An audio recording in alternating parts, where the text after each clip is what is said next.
Today we're tying the Jitterbee. This fly is special to me, not just because I've caught countless big bream on it, but also because it was created by my dear friend, Randy Leonpacher. Like me, Randy grew up in the Acadiana area of South Louisiana, fishing the scenic waters of the Atchafalaya Basin.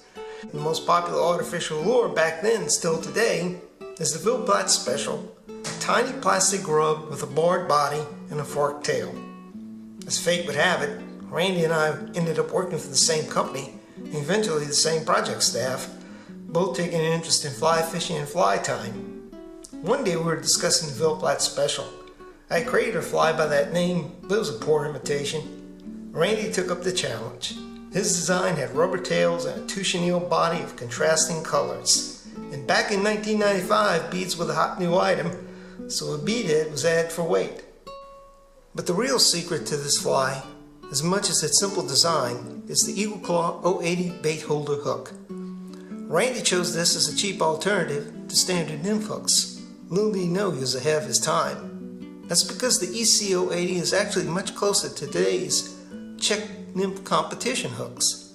It has a slight bend, a 1-inch short shank, and an offset hook. It's also incredibly sharp. I've tied the Jitterbee on various hooks, but the EC 080 is definitely the best for this fly. So let's get started. After placing the bead on the hook, I'm going to go ahead and start wrapping my thread.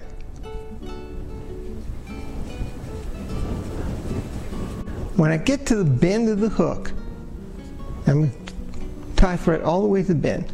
I start to put a little ball of thread right there, just past the bend of the shank. And you'll see why in a minute.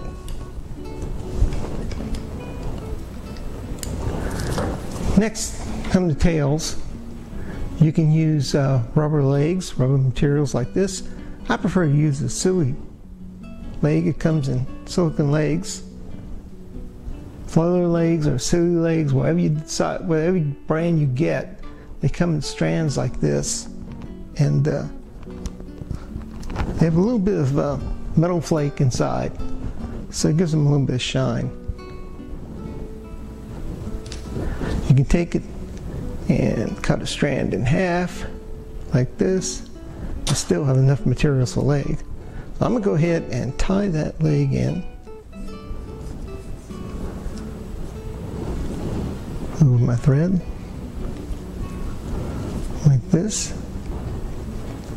Not up against the bead, but just a little bit behind it. I'll explain why later. Then I'm going to wrap back to where that ball of thread is. If you do it right, that little ball of thread is going to separate those legs. Next, I'm going to take my 2 strands of chenille. This is ultra chenille. You can use chenille, ultra chenille, vernille, whatever you decide to call it. I prefer the ultra chenille because it's dense and holds up well after a day of fishing. You know, you appreciate it. I'm going to take the black strand and tie it on this side of the hook, and the yellow strand on the opposite side.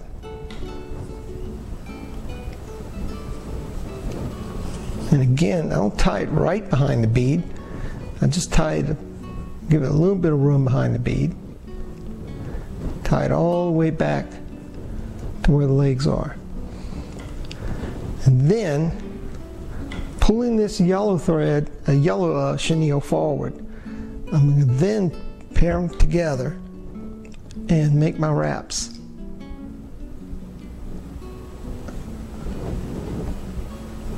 Because I want the black to be the last wrap in the back, in the rear. I'm going to bring it forward, and I should have enough for 3 wraps. I'm going to come ahead, and I like to do this on top where I anchor them off. I'm going to go ahead and trim that close. Then what I'm going to do is take that thread and just kind of pull it down. Pull that chenille down behind that eye. And that way it's locked in there. Then we'll go ahead and just do my whip finish. I actually prefer to do a couple of whip finishes, not just one, but 2, sometimes 3. Oh, gotta be careful with this. You can use your whip finish tool, but I find it's a lot easier and a lot faster just to do it by hand. And just to be safe, I'll go ahead and do a 3rd one.